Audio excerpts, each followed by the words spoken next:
Me rikthehemi miq të dashur në transmetim të drejt për drejt në një lidhje me video nga një vend që duhet të jetë goxha i nxehtë, është Genc Burimi, miku ynë. Mirëmëngjes Mesie Burimi. Ti si shqiptar e ke marrë kondicioner me vete, besoj, ndryshe nga francezët e tjerë? Jo, jam në 50 vjetër, kështu që historike, kështu që të ndaruar. Është e pamundur. Ke gjithë simpatinë time, ndërkohë me që jemi të njerëzit që e kanë simpatinë time, një nga personazhet më interesante që popullon hapësirën e rrjeteve sociale me një kontribut të vetin, por unikal është mikesha jonë Eralda Baze me ne në këtë mëngjes, edhe ta falenderojmë mbi gjitha edhe për kujdesin, për lukun e saj. Kjo është e cilës zonë? Kjo është veshja e Shëngjergjit. E Shëngjergjit? E Malësisë së Tiranës, po. Është një veshje e zhdukur, me qëra fjala, se kam merak që ta theksoj, po është e zhdukur, në kuptimin që nuk figuron në asnjë muze të shtetit. Na është dashur disa vjet, 3-4 vjet për ta kompletuar me gjitha pjesët origjinale siç e shikoni. Po, duke kërkuar në terren, vazhdimisht. Edhe jakosh, është një veshje shumë dinjitoze, shumë e strukturuar, e thjesht, autentike. Ti e kalon shumicën e kohës tënde me këto veshje? Po, e kam nisur si pasion, por më është kthyer në mision tashti. Dhe në fakt i kemi parë edhe misionin tënd Eralda edhe në rrjetet sociale ku përpiqesh të japësh grimca historie që përgjithsisht kanë një natyrë pak sa antikomuniste, mund ta etiketojmë. Pak si shumë, po. Është qëllim vetvete për shkak edhe të mënyrës se si na është ofruar historia jonë? Është thjesht të thuash të vërtetën. S'kemi pse i quajmë qëllim në vetvete. Është të thuash të vërtetën. Dhe kaq që thjesht duhet të ndërgjegjësojmë pak. Dhe kaq që thjesht duhet jetë. Ai sa mund të ndërgjegjësojmë njerëzit. Dhe me që jemi të ndërgjegjësimi, duket se ka një ndërgjegjësim të madh në shesh, për këtë duam të flasim sot, ditën e 29, një rezistencë, kjo rrallë e parë në këtë hapësirën tonë. Ta fillojmë nga Genci. Burimi, deri në këto momente, sipas teje, me që ishte edhe pyetja që kishim për qytetarët, çfarë po arrin protesta dhe a ka arritur gjëra në fakt? Gjë kryesore që po arrin protesta është mesazhi që i pëçon Edi Ramës që ai mund të bëjë gjithçka me para, veç se dashurinë e popullit të kurd. Kjo është. Se është një figurë e konsumuar dhe për mua kjo është dhimbja më e madhe që po ndjen Edi Rama atë moment. Se si brenda një muaji, sa bën një muaj vë, ai sot e ka të qartë, e ka të pamundur ta rikthej kohën brapsht përpara këtij muaji dhe të rivinë një situatë normale. E ka të pamundur dhe prandaj shohim sot që përpolitet me ato emisione televizive kurdes në podcast që thotë vërtet proçkulla, sepse nuk ka më narrativ. Nuk ka më narrativ. Është një person krejtësisht i pakujtishëm përpara një populli të mobilizuar. Kjo është gjë kryesore që po arrin. Pastaj, e dyta kjo temë është se sigurisht që ka njerëz që mund të jenë më të përshpejtuar që të arrijë diçka, por nga njerë rruga e shkurtër të firmë gjatë. Jemi në këtë moment, jemi në një luftë pozicionesh, të dyja palët. A ti mendon që nuk ka nevojë për nxitim nga ana e qytetarëve? Nuk, sepse nxitimi do të ishte në dy pika, ose të kalohesh në radikalizim, dhe si thua është si një ekip, se jemi në kapital futbolli që hapet shumë, dhe mund t'i lërë kundërtarit mundësi të shfrytëzojë këto hapësira, se Rama këtë ka gabim. Në reportazhe patë dhe një palë puth që u vun në mënyrë simbolike përpara shkallëve të kryeministrisë, dhe policia u ndje provokuar, imagjinoni diçka më shumë. Kështu që përshpejtimi është ose radikalizim, që sigurisht se kemi në dorë, mund këtë element që në shkojnë më tutje, por për mendimin tim është i jepet Ramës një hapësirë të panevojshme. Mobilizim përshpejtimi është po ashtu një presion që mund të vijësh më shumë spaku, sepse rruga do të kjo është. Pra, ose e heq populli me radikalizim, ose heq spaku me butësi. Spaku është zhgënjyes, është pak ta thuash është zhgënjyes, janë 3 ditë, ditë gjumë dhe parulla që bëuni heroj.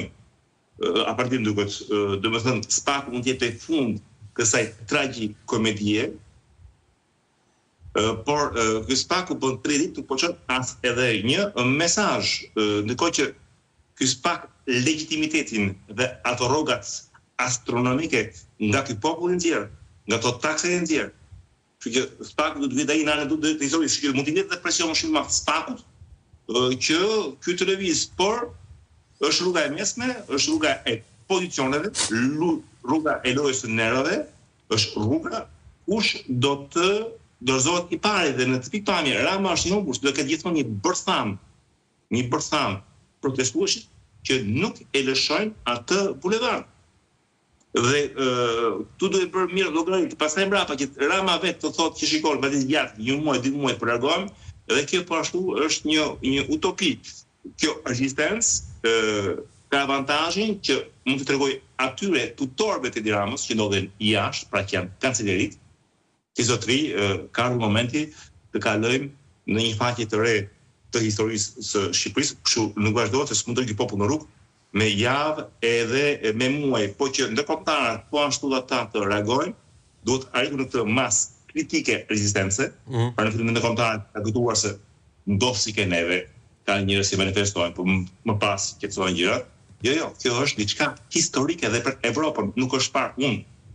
Ma sa të bik, ma sa njoh, se ka lexuar, nuk kam parë në Evropë, në Evropë, një lëvizje të tillë që është çdo ditë, se dhe Serbia pati, po Serbia se pati çdo ditë, e pati edhe Franca i Legverët, por nuk i pati çdo ditë. Kjo është çdo ditë dhe shkon crescendo, shkon në rritje sipër. Pra është një lloj nervash në cilën Rama, për mendimin tim, s'mund të ketë më argumenta të rikthej pas një farë kohe. Siç lëvizjet do nxjerrë pas e mbrapa. A 10 pra kosh me një hershme, a ndonjë mekanizëm. Nuk ka ngjashmëri me lëvizjen e studentëve, thoni ju të 2018-s, që nuk i paqton dot ata me një marrëveshje për universitetin. Se i bie që të bëjë një marrëveshje të re për shtetin. Po ata të 2018-s nuk kishin, kjo është meritë e kësaj lëvizje, si filloi si në 2018-ën pra me një kërkesë apolitike, 2018 ishte për shkolla, kjo ishte për flamingët. Por kjo pastaj kjo lëvizje aktuale kaloi në lëvizje thellësisht politike. Duam largimin e Ramës, duam një republikë të re, një Shqipëri të re. Kurse studentët nuk donin një Shqipëri të re. Ato donin një donin atë si thua përmbushjen një kërkesë të tyre korporatiste që ishte më shumë të beta, por që ishte e lëvizjes tyre.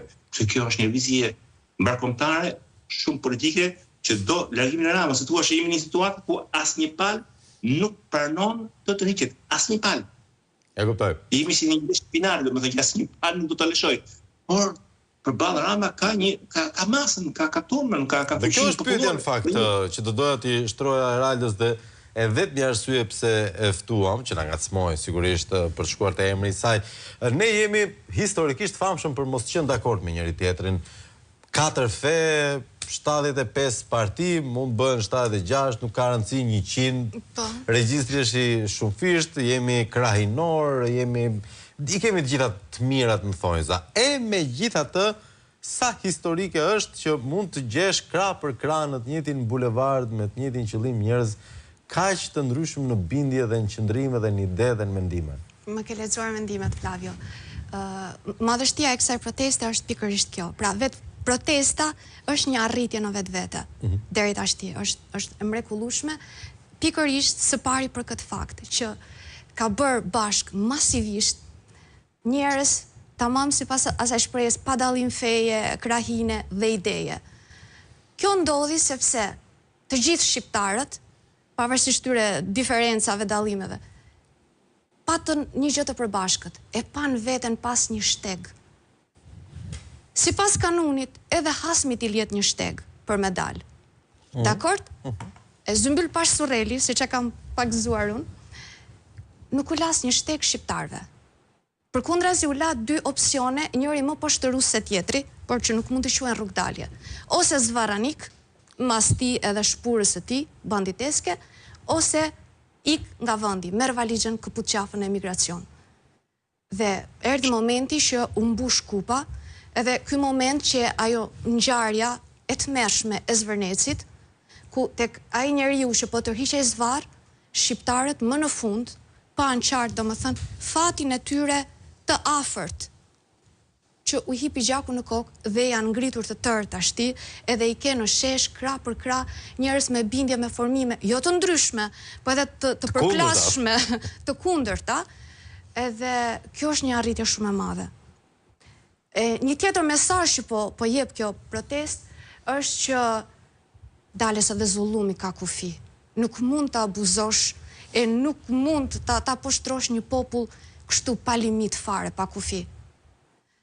Një tjetër gjë që po shohim, po kuptojmë që kemi qenë në diktatin e një shushunje, i cili, ndërkohë që protesta po mbush një muaj, dita 29 sot, në vend që të reflektoj për çështjet që janë ngritur, ai vijon me, nuk e di, me atë kokëforsinë mizore të çmendur që karakterizon, të miratoj ende ligje shkontarizuese, ende paralelisht me protestën, me nxitim projekte tjera. Po, siç që për shembull ligji për shitjen e tokave tek të huajt, edhe ligji për të shtuar taksat për tokat djerr.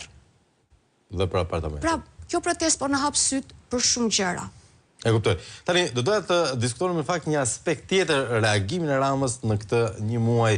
Kam përshtypjen për Eraldën është një manual i parë edhe një historik i propagandës, por burimi çfarë po ndodh me propagandën ose në thonjza algoritmin e kryeministrit, si ishte reagimet e tij ndaj protestës, u tërhoq edhe nga fuck you-ja që i thash shqiptarëve, e saktësoj se pas këshim nxjerr nga konteksti, por nga ana tjetër ka filluar të gjej edhe njerëz në diasporë që janë pro zhvillimit, e ka konsideruar pozicionin e tij si një pozicion pro zhvillimit dhe pjesën tjetër shqiptarëve si kundër zhvillimit. Si e lexon Ramën në këto momente?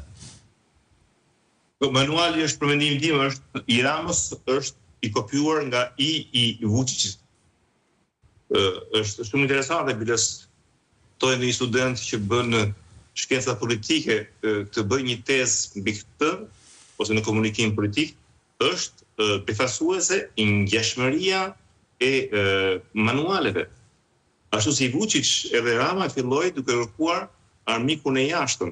Eksakt, Vučić këtë bënë fillim fare. Janë të huaj që kërkojnë të na agjentë. Ai që më tepër për gjermanët dhe për studentët, për ambasadat e huaja që financonin shoqatat e studentëve.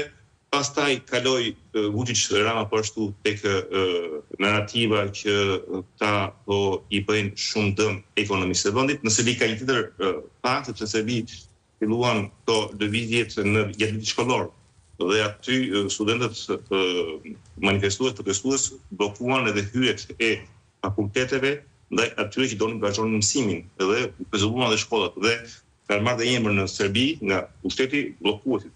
E njëjta gjë me Ramën, që këto protesta po dëmtojnë shumë ekonominë tonë, po dëmtojnë turizmin, dhe kaluan pastaj nga agenti i huaj tek agenti i brendshëm, të që dëgjuam dje në podcastin e Ramës. Pra, dje nuk ishte më janë algoritma, brend kishte manipulator që propozojnë sharatan që propozojnë turmës të rregullojnë gjërat e jetës së përditshme, por ata s'ka nevojë të Rama, të vinë ke unë, të gjë thotë dhe Vučić. Shteti ynë është fuqishëm, shteti ynë është i aftë i propozoj të gjëra, të rregullojë, jemi ekonomi të fortë. Të dy, si Vučić edhe Rama, të dy referohen gjithmonë epokës para se të ishin në pushtet. Kanë të njëjtin një vjetësim pushtet, janë 14 vjet në pushtet, është në më gjatë, por që harrojnë që se marrin që se marrin sot Ramën, që thotë që jam sot në 27 miliardë GDP dhe e gjeta me gjysmën kur në 2013, paron që edhe në 2013 kur e mori PD-ja,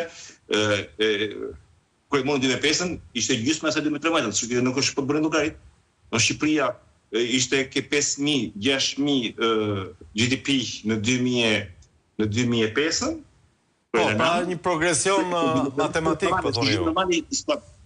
Po, është normale, po gjithçka përdoret për treguar që shikoni, po ikëm neve me këta janë shumë më keq, thoshte Rama atje, si ka mundësi që me ju betoni këta, ka qenë ajo shpreha mbrapa që po integrimin kush do e bëj. Unë e kujtoj vetëm si të pa arritshëm, si të pa zëvendësueshëm, ashtu siç e kujton edhe Vučić, po ka një më, se më në fund Vučić ra, Vučić deklaroi këtë weekend, pra që dje prakoshme që do lërë vendin e presidentit për të shkuar në atë kryeministit. Shpresoj që Shqipëria do ketë nevojë për një vit protestash për të çuar, më pak, sepse në Serbi nuk është çdo ditë protesta.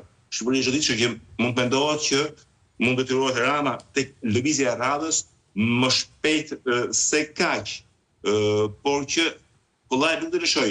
Dhe së fundmi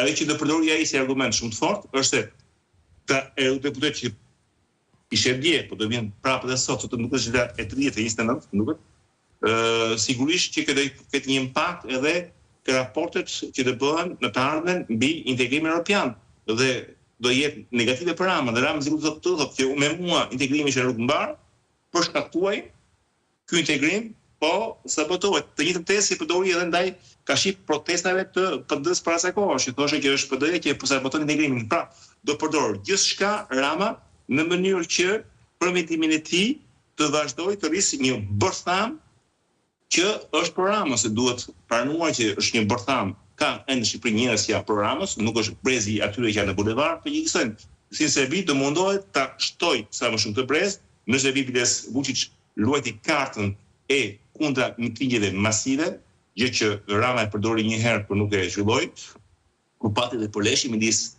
anti-mitingazve pro Vučić dhe studentëve anti-Vučić. Gjithçka të përdori, por çon në Serbi që përshkohet në zgjedhjet parakohshme. Dhe Rama sa më shumë, sa më shpejt ta bëj, aq më mirë është. Dhe Rama biles po i rithej një shprehje tjetër, ai mbullet me të shprehje pa qenë në Beograd, herën e parë që kryeministit ku emërua, që i tha Vučić në Beograd që Kosova është një realitet sa më shpejt ta shohësh, aq më mirë për Serbin. Rama po ashtu me një shprehje, kjo protest është një realitet sa më shpejt ta shohësh ky popull sidomos, aq më mirë do jetë për ty. E qartë. Baza, ju e keni studiuar gjërësisht këtë marrëdhënien me Serbinë të një pjesë të politikës shqiptare, veçanërisht të majtës, e citoi burimi, tha është manuali Vučić. E shihni ke Vučić më gjerë, më thellë, më larg? Unë referoj më gjithmonë komunizmit këtu, domethënë, edhe mendoj që Rama është modeli enverist. E ka frymëzimin edhe brumosjen enveriste, po ta shikojmë modelin komplete qeverisjes së tij, ashtu e ka katandisur, domethënë, qeverin, partin, one man show, çdo gjë.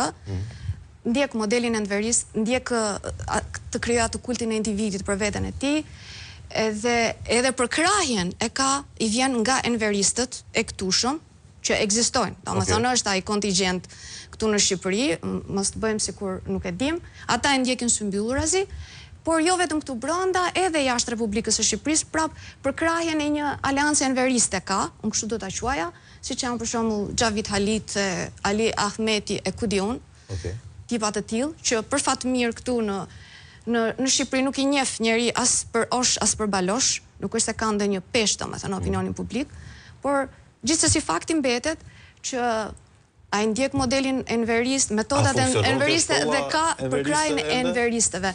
Këtu do dilja pse ndjek metodat enveriste ky tipi, e para sepse nuk di gjë tjetër, nuk din realisht, nuk kanë as mendim, jo më shkollë mendimje, filozofi politike. Ndjekin etrit e tyre këta. E para, nuk din gjë tjetër përveç këtyre metodave, dhe e dyta sepse këto metoda kanë pas dhënë rezultat atëherë, kanë funksionuar. Dhe besojnë që do t'ju funksionojë akoma. Po, a krijon kjo një përplasje, një alienim të brezave, për shembull, metoda funksionon ndoshta te të moshuarit dhe të ata që janë të prirur. Unë e kuptoj, por Rama se kupton këtë. Jo, kam fjalën te ajo që ndodh në publik. Pra, kemi brezin e ri që e sheh, e lexon atë lloj skeme dhe e refuzon e neverit, dhe kemi një brez tek i cili funksionon, po a nuk krijon kjo një përplasje edhe një mungesë të kohezionit social, një disbalans të kësaj? Jo, përkundrejt, unë mendoj se këtë radhë peshorja po anon rënd nga rinia. Në ditët e para ka pasur shumë rini, vrullshëm rini. Tani, ditë mbas dite shohim që po shtohen shumë moshat e mëdha. Pse? Janë prindrit, janë gjyshërit. Po është e pamundur mos t'i përkrash ata të rinj që janë si drita, janë idealist, janë të pastër, nuk duan t'ja din, nuk kanë fare lidhje me të shkuar komuniste, nuk janë të indoktrinuar e të infektuar, s'duan, u rëshqet zemra se tuash, po i ndjekin, po i shoqërojnë, po i përkrajnë tash, ti kanë dalë në përkraje, gjerësisht edhe prindrit, edhe gjyshërit e tyre. Megjithatë, për pjesëmarrja është masive, por po kaq shumë në numër ngelen akoma edhe ajo kategoria se hirxhinëve, e neutralëve, të cilëve do t'ju bëja thirrje, që nëse nuk duan të vi turp nga vetja nesër, kur gjërat të sqarohen, t'i lejnë ato dresh kafenesh, e ato telenovela, e atë rehatin shterpat në divan, edhe të dalin në shesh. Me të rinjt. Qëndron. Ndërkohë, Burimi, duket sikur kryeministri e ka hedhur në formën e një sfide dhe një dorashke provokimi, më shumë se sfide, idenë e zgjedhjeve të parakohshme. Çka madje është artikuluar edhe nga disa analistë. Megjithatë, duket se të paktën në 5 pikat e veta qytetarët janë të qartë që nuk mund të ketë më zgjedhje me Edi Ramën kryeministër dhe organizatorët e tyre. A është ky momenti më i qartë politikisht i qytetit? Nuk e dini se e dëgjove pyetjen? Po. Jo, po mendoj do të analizojmë Ramën apo qytetin. Po mendoj në kokë. Jo, çfarë intereson Ramës në këto momente, apo përpiqet ai të shtyjë për zgjedhje parakohshme 45 ditore, i jep edhe një fitore qytetarëve, por ndërkohë organizon zgjedhje ashtu siç di ai? Është manuali i Vučićit. Okej. Vučić ka bërë herë më para, po gjithmonë prapë fiton, sepse pikërisht i kontrollon. Kështu që ai do presi përmendimin tim edhe ca kohë, ndonse ka të qartë në kohë që kjo protest, nëse nuk u shua të 30 ditë, këto 2 muaj ka premisa, jo të që mos shuhet, po të përforcohet, do keni të prurje të diasporës, të emigrantëve që rikthehen në vend për pushime, plus edhe që vinë nga Kosova.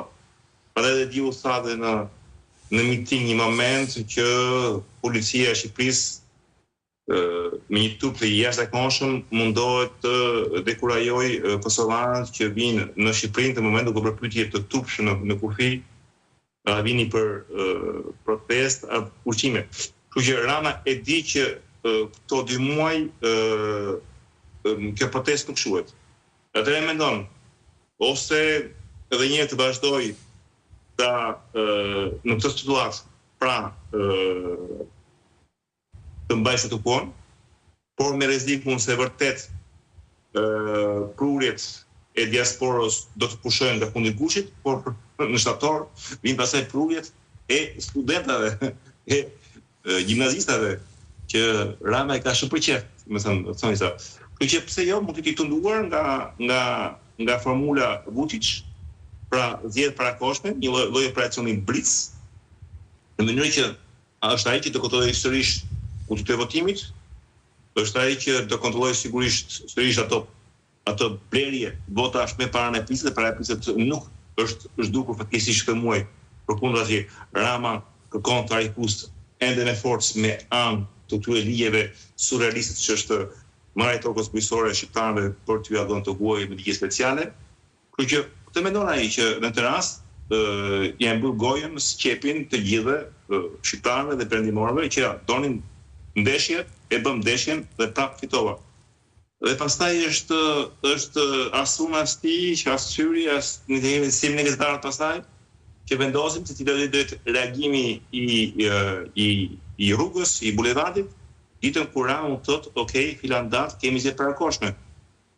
Nuk besoj të pranojmë, pa mund të jetë një bojkot, po mund të jetë një bojkot shumë aktiv, domethënë jo vetëm mos shkosh të votosh, po të pengosh edhe ata që duan të shkojnë të votojnë, ashtu si në Serbi të rinjt pengonin ata që dëshironin në fakultete për studuar, për të o bie Vučić ose asnjë nuk shkon në jetën aktive.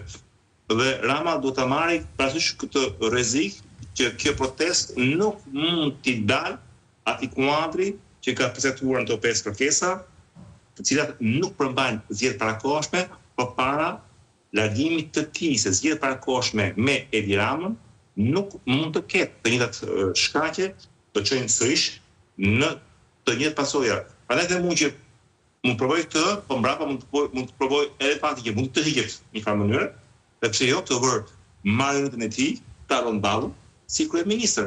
Pra ai do të përdoret gjithçka i takon edhe një herë kësaj turme. Sa për batutë burimi po ma lejove, është shumë e vështirë të imagjinosh dikëm më keq se Rama kryeministër, po kam përshtypjen Tauland Balla do ishte goxha përpjekje në këtë drejtim. Po tani që ka blerë të një diplomë në Rumani, se pak herë e përmendi. E ka marrë herët atë. Kështu që mund të pretendoj edhe ai për një post të lartë. Po që shpresoj që deri atëherë për mua edhe një herë ngelet rruga e SPAK, sepse është rruga më logjike, më e thjeshtë, më paqësorë, dhe sidomos rruga më e justifikuar, sepse nuk shoh sot as edhe një justifikim apo e zhvesh SPAK-u në fakt ky pozicionimi i qytetarëve përballë pushtetit? Pra është vula e fundit e turpit të drejtësisë së re? Nuk do thoya po e zhvesh. Po jep kjo protestë SPAK-ut një joker të jashtëzakonshëm.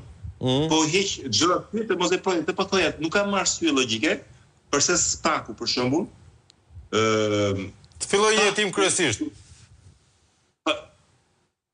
Se më thua që, SPAK-u me qenë se deri tani nuk e përgjithë Ramën, s'do të turpëroj veten, s'do të turpëroj fare veten. Të thjesht SPAK-u të zbatoj jurisprudencën Balluku. Balluku nuk është arrestuar, apo jo? Jo. Balluku nuk është hequr si depler, apo jo? Ende jo. Por ama Balluku nuk është sot zëvendës kryeministre. Në bazë të normit 242 të kodit të procedurës penale, ku SPAK-u pa e dënuar së korruptuar, thjesht në fazën e hetimit, përpara çfarë ka ndodhur, unë atë funksionare e pyetoj nga detyra përkohësisht të bëri SPAK-u që Rama çoi në kushtuse dhe e humbi. Të njëjtë gjë mund të me Ramën. Pra, pa thënë Ramës se ti je korruptuar, pa thënë që ti je maskara, thjesht mund të aplikoj jurisprudencën Balluku, të heq nga funksionet, sepse ne ekziston dhe Rama s'pati kohë ta zhbëj këtë, të pezulloj nga funksionet, si shpezullova zëvendës kryeministën, po logjikisht s'mund të shpezulloj edhe kryeministën. Mbari filmin. E kuptoj. E pezullon nga funksioni kryeministrit. Parlamenti zgjedh qeverisë të re, pastaj shikohet pastaj në kërkesat e përgjithshme, e kaq. Edhe këtë se kuptoj pse SPAK-u nuk e bën këtë gjë. Mbas e them unë që SPAK-u pret ardhjen e ambasadorit të ri amerikan në Tiranë. Nëse në epokën e telefonave nuk ka nevojë të vi telegrami fizikisht. Po mbase që jam shumë dakord me ty, jam shumë dakord plus që kur Amerika donte e thiri SPAK-u në Amerikë, në shtator që ndumane se kohë që në Amerikë pikërisht për të folur për luftën aksionin e nëntorit të drogës.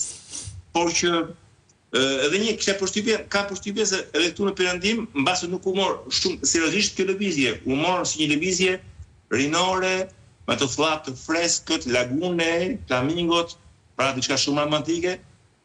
Dhe tani pak nga pak dhe prendimorët të kuptojnë që është një lëvizje politike. Unë bëra vetë një shkrim para ta ditësh kur kërkoja nga shqiptarët që të bënin artikuj që gazetarët huaj nuk po e bënin se s'e kuptonin, pikërisht të bënin artikuj në shtypet e vendeve respektive ku janë për treguar që nuk është vetëm një revolucion ambientalist, por mbi të gjitha një revolucion politik. E kuptoj. Plazhi ku shoh që dje u botua në Le Monde, që është përdiqe më madhe franceze pas në Evropë, nga Fatos Lubonja u botua një tribun në këtë sens, pra që në Shqipëri kërkohet largimi i Ramës, jo thjesht ndalimi i projektit. Dhe kjo pak sa më shumë kjo ide, kjo ideologji, tyrke të huaj që në Shqipëri kërkohet sot ndryshim politik, ndryshim regjimi, aq më ndaj kemi shanset të çojmë SPAK-un të veprojë, sepse Dhe Spaku do shikoj që Rama si ka më ditët e gjata. Për Ramën sot çështja nuk është do largohet, por kur do largohet. Dhe Spaku do bësh hero. Kanë një shans unik, siç është shansi i manipulitit në Itali para 3 dekadash. Edhe mbase me atë rast edhe Altin Dumani, ashtu si Di Pietro, mund ta tentojë një karrierë modeste politike dhe nga fundit mbjell speca dhe patlıxhan, po ashtu si Di Pietro. Baze, si e shihni këtë pozicionin e Spakut në këto momente? Dhe raportin e drejtësisë si koncept. Zhgënjys. Okej. Vetëm kaq të thosha, zhgënjys. S'keni asnjë pritshmëri që mund të ketë një... Jo, kam kohë, domethënë që i kam prerë pritshmëritë, sepse pati kohë plot, pati shanse plot. Edhe kjo protestë, edhe shansësh, nuk e shoh që po e penalizon, përkundra se po e fuqizon nëse do, por më duket se nuk do, nuk ka vullnet. Megjithatë, për të kthyer te zgjedhjet e parakohshme, sigurisht kjo është një marifet tjetër i Ramës për ta shuar gjithë të vulkan qytetar që është ngritur kundër tij, edhe nuk do të çuditemi sepse provoi me atë makinerinë e baltoses të shpifjes kundrejt figurave të veçanta aty në protestë, për të demotivuar pasandaj gjithë të tjerët. Mendoj se do synoj të blej dhe organizatorët e protestës, sigurisht janë gjëra më se të pritshme. Ndoshta do sajoj edhe ndonjë incident me kalimin e kohës për dekurajuar, po edhe për të justifikuar ose për të legjitimuar ndërhyrjen me forcë ndoshta të shtetit. Unë gjithçka shoh të pritshme nga një mendje smur si e tia. Prandaj bëj thirrje shqiptarëve që duke qenë se kjo është një protestë paqësore, forca e kësaj proteste, pesha e kësaj proteste është pjesëmarrja masive.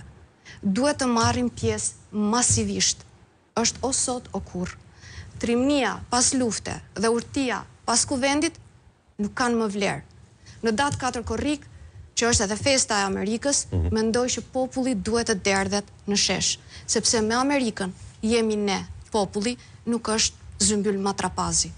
Okej, qëndron ndërkohë një koment fundit, më duhet burimi nga ty, duhet i kërkojmë Europës ne ndihmë apo Rama? Jo, të ta mbyll me veshjen e shëngjekit apo jo? Po. Shëngjekit në mitologji ishte paqësor, sigurisht shumë paqësor, në një moment u desh të përdor dhunën për të mpostur dragojin që kërcënonte qytetin. Me të do të mbyll, pastaj protesta e divet. Simbolika ishte shumë e gjetur. Faleminderit Eralda Baze, faleminderit Genc Burimi. Herën tjetër besoj me një zonë tjetër do të kemi. Patjetër, me kamuflazh tjetër. E falenderojmë Eralda Baze, ndërkohë miq të dashur, kalim një shkëputje të vogël publicitare, do të spostohemi pas pak në Bënj për të marrë vesh se ç'bëjnë në Bënj.